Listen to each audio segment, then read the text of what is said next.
Welcome to the Masterpiece Project. This is the first episode and we have a very special guest today. It's Jess Mohine. She is worldwide famous for her books of light nutrition. The Masterpiece Project is about broadcasting new ideas to extend the horizon of people. And it's an honor to have you here, Jess Mohine. Thank you so much to accept our invitation. Oh, look, it's wonderful to be part of this. When I heard what you were doing, which was really just to put out uplifting, positive information, my heart just sang. We need this now more than ever before on Earth. Yeah, that's what I think too. Your main topic, what your books are about, is light nutrition. And there's a very famous movie here in Germany. It's called In the Beginning, There Was Light.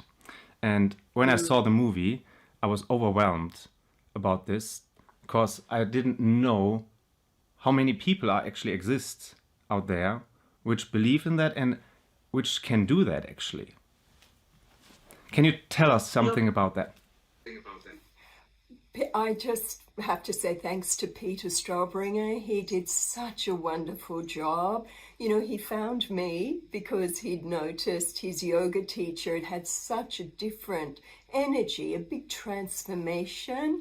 And he came and found me and I was able to give him a lot of data for people to go and visit and film. And he had so much footage and he did such a good job. But it really just touches on the beginning.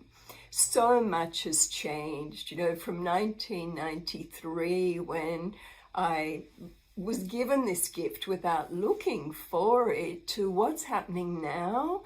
I think there's about nearly 500,000 people who are very tuned to this, very aware, and are very slowly increasing that pure essence chi in their system because that's what feeds us. We're eating all the time, but just differently. So there's a lot of people in very responsible, step-by-step, slow, honoring the body training, and it's come a long way since 93.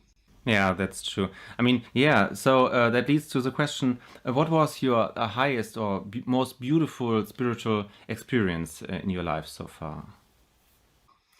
You know, I was very lucky because I was very curious as a child and I really had this instinct feeling that people could live in unity and harmony on Earth, and I was very interested in how.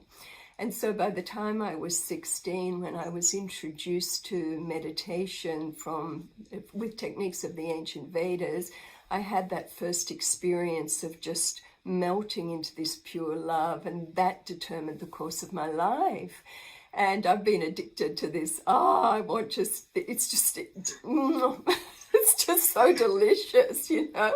And the more we are flooded, really immersed in, flooded by that love, it's incredible.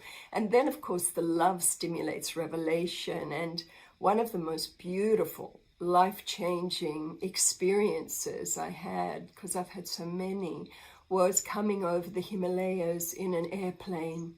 And I was traveling with a beautiful group of meditators from people who were really interested in self-mastery, self-responsibility, self-knowledge from all around the world. And so the plane was buzzing with all these meditators, and I felt this call, real strong intuitive call to go to Tibet. And when we were flying over the Himalayas, we must have entered some sort of energy vortex, and I just lost this world. And I just went into a visionary state where I saw the most amazing spinning prayer wheel. It was golden, it was so big, and I could see imprinted into the spinning prayer wheel was the symbology for the Kala Chakra, the highest teachings of Buddhism. But I could see also that there was a torus pattern of energy and that all the world's spiritual traditions beyond time, this was a simultaneous time reality, not linear. And it was all just flowing in energetically, the best of the best, all flowing in with all their symbols to add and imprint into the prayer well all the wisdom of all the past golden ages, and from the height of the golden ages and civilizations and spiritual traditions, the best of the best. And then it was spinning out all of this energy and knowledge and wisdom all around from the rooftop of the world. And I remember saying, wow, how big is this thing? And it was huge. And, you know, I won't go into too much of the story, but I stayed in that visionary state, couldn't even move virtually when we got to off the plane. My friends had to take me to the hotel and lie me down. And, you know, I'm crying because the revelation was, well, amazing. And I just looked at another level of it, and I realized that it was in operation through love. And that was what really got me, that this was a construct of the divine feminine, an energy matrix that was brought into the world because our hearts are ready. And humanity wants to go into deeper levels of unity. Most people want to get along. Most people are really sweet, kind-hearted people, and we just need good holistic education in our world to provide more choice. Like, if people are feeling, I want to live in peace, in harmony, then it's like, well, how? Where's the methodology? And I know that's what this series, with all the people you'll be interviewing, they'll be offering a little bit more insight and a little bit more methodology. And you know, for me, it's like just unhook, go to stasis every day. Go unhook from this physical world, this man-made hologram of reality. It's just a hologram. Come back to the breath. Come back to your heart. Fill your heart with gratitude every day about all the things that you are really, really grateful for. And this heart filled with gratitude, the silence, the now moment, the stillness, puts us into heart-brain coherence. And so we end up accessing so much from the unified field that's vibrating in us all and around us. And we just go, oh, wow, because we gain a much higher perception regarding what's happening in our life and what's happening in our world and where our world's going and all of that. That's wonderful. It reminds me to a story which I had in Bhutan with the praying wheel. I was very skeptic about this. You know, I thought, okay, this is like a culture thing, you know. But then I saw it in reality. What is it doing? It's more like a lighthouse, you know, like when it's spinning, it sends energy out. And every human who gets there and believes in that puts energy in there. And then it's kind of, you know, spreading or shining out of the praying wheel into the space, you know, like exactly like they believe in it. And then I realized, we are like feeding beliefs, you know. It's like the ancient thought of gods, the ancient, like the Roman empires, they thought if you don't believe in a god anymore, the god dies. And that's why they built temples, you know, and they always had a temple for the unknown god, you know, like just in case. And it's sort of true. I mean, if we feed ideas, we put more and more energy in it, and then it gets reality. And this is maybe how we build reality in a big way. Maybe it's one of my thoughts. You can, I'm interested in your answer to that. Maybe like this is the evolution of the whole cosmos, like the whole human mankind. We have little beliefs, you know, every human has his own beliefs, but of course we have a huge belief in as mankind, and this leads to something good or something bad or something in the middle, and we build a huge reality together. Look, it's wonderful because we do have intelligence, and this was one of the things I loved with my father and my upbringing. Was my father just said, honor your own intelligence and do your own research. Don't believe what everybody tells you, you know, really do your own research, because we have the ability to create any model of reality that we choose. But then the question is your model of reality serving the whole, a movement, a more enlightened future for the collective movement of this human life wave? Can we make the commitment in our model of reality that from this moment on, I want to exist in mutually beneficial relationship with all sentient life? Don't know how, teach me. That's a beautiful prayer, and all this energy, because what you're praying for or what you're intending is for the highest good of all sentient life, you get so much grace. You get so much support. You can have selfish models of reality where, I don't believe this and I don't like this person because they don't think like I do. And you can play games of fear and separation and ego and chaos. And you can do all that. And young souls do that, but when you've had a few rounds, it's a little different. You eventually go from the me game in your model to the we. How can we work together to create political system, economic system, educational system, health system, all systems? Can we upgrade them now? Can we up-level them now? Can we work together to make sure all systems on Earth now operate for the highest good of all life? Not just human, but animal as well, which is why we have a huge rising in plant-based diets as well. So, we can do a lot with our model of reality creation.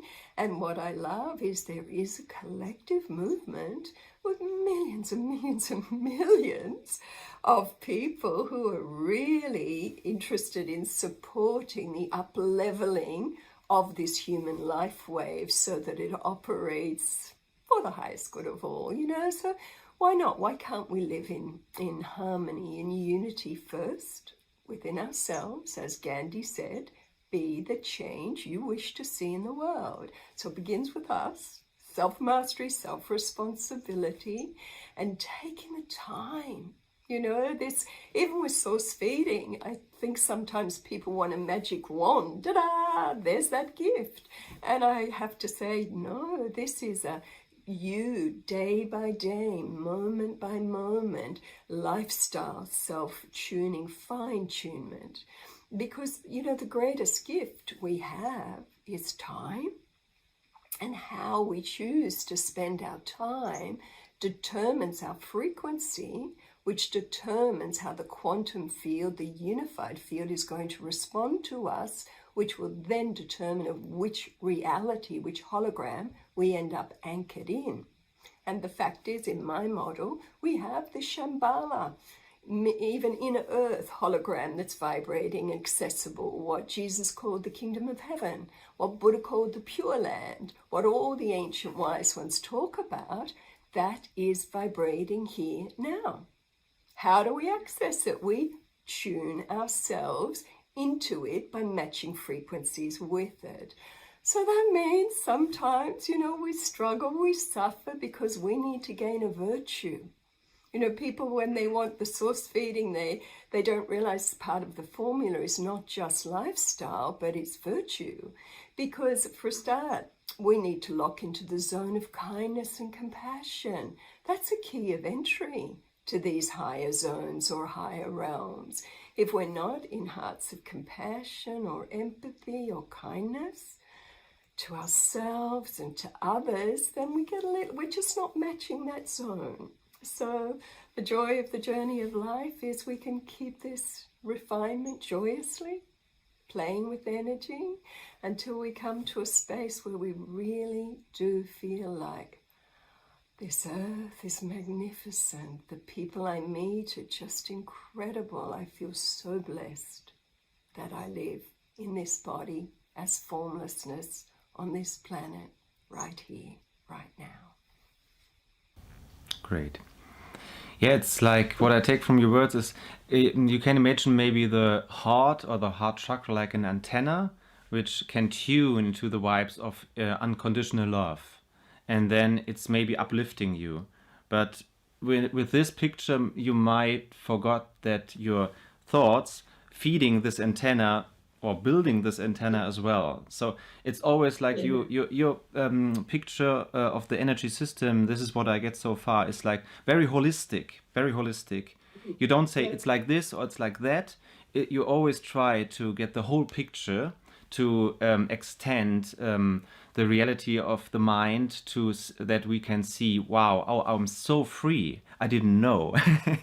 Yeah, yeah, I like that. I Yeah. really like that because even, I mean, everyone who can see the this video might feel it as well. It's a pleasure to talk to you because I can feel your vibes. Even you're in Australia and I'm in Germany. You know, you have a very nice energy, and it's uplifting me as well. Like it's you have a mindset which is so free that it's like I mirror it a little bit, and it's very uplifting me as well. It's nice. So that's what you try to teach, right? And it's more about your feelings and not the word. The words are actually not so important. It's what you do inside and not what you think up there, right?